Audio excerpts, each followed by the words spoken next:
Hi, എല്ലാവർക്കും ഇന്നത്തെ വീഡിയോയിലേക്ക് സ്വാഗതം. ഔഷധക്കഞ്ഞിയാണ് ഇന്ന് ഉണ്ടാക്കാൻ പോകുന്നത്. തൊട്ടാവാടി ചെടിയാണ് നമ്മൾ വലിക്കാൻ പോകണം. ഇത് വെച്ചിട്ടാണ് നമ്മൾ കഞ്ഞി ഉണ്ടാക്കുന്നത്. ചെടി വലിക്കുമ്പോൾ വേര് മുതൽ കായ്, പൂവ്, ഇല എല്ലാം കൂടി ചേർത്ത് ചെടിയാണ് വലിക്കേണ്ടത്. നമുക്കിത് കുറേ പ്രാവശ്യം വൃത്തിയായി കഴുകണം. ഇതിന് മുള്ളൊന്നും തട്ടാതെ നന്നായി കഴുകി കട്ട് ചെയ്തെടുക്കാം. നമുക്കിത് അരച്ചെടുക്കാം. മിക്സിയിലിട്ടിട്ട് കുറച്ച് വെള്ളം ഒഴിച്ച് നല്ലപോലെ അരിച്ചെടുക്കാം. ഒരു ചെടീനെ മുഴുവനായിട്ട് സമൂലമാണ് എടുത്തിരിക്കുന്നത്. പിന്നെ നമ്മുടെ വീട്ടിലേക്ക് ആവശ്യമായിട്ടുള്ള കഞ്ഞിക്ക് അരിയൊക്കെ എടുക്കാം. ഞാൻ അരി 4 ആൾക്കുള്ള കഞ്ഞിയാണ്, അതായത് ഒരു 4 അരി കഞ്ഞി വെക്കാനുള്ള.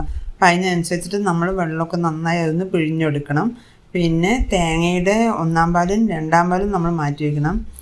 കഞ്ഞി വെക്കാനായിട്ട് ഒരു മൺചട്ടി എടുത്തിട്ടുണ്ട്. അതിലേക്ക് നമ്മൾ അരച്ച് പിഴിഞ്ഞ് വെച്ച് വെള്ളം ഒഴിച്ച് പിന്നെ തേങ്ങയുടെ 2-ാം പാലും ചേർത്ത് കൊടുത്തിട്ട് നമ്മൾ 4 അരി എടുത്തിട്ടുണ്ട്. അത് കഴുകി അതും ചേർത്ത് നമുക്ക് അടുപ്പിൽ വെച്ച് കൊടുക്കാം. നല്ലപോലെ ഒന്ന് ഇളക്കി കൊടുത്ത് ഒരു 1/4 ടീസ്പൂൺ മഞ്ഞൾപ്പൊടി കൂടി ചേർത്ത് കൊടുക്കുന്നുണ്ട്.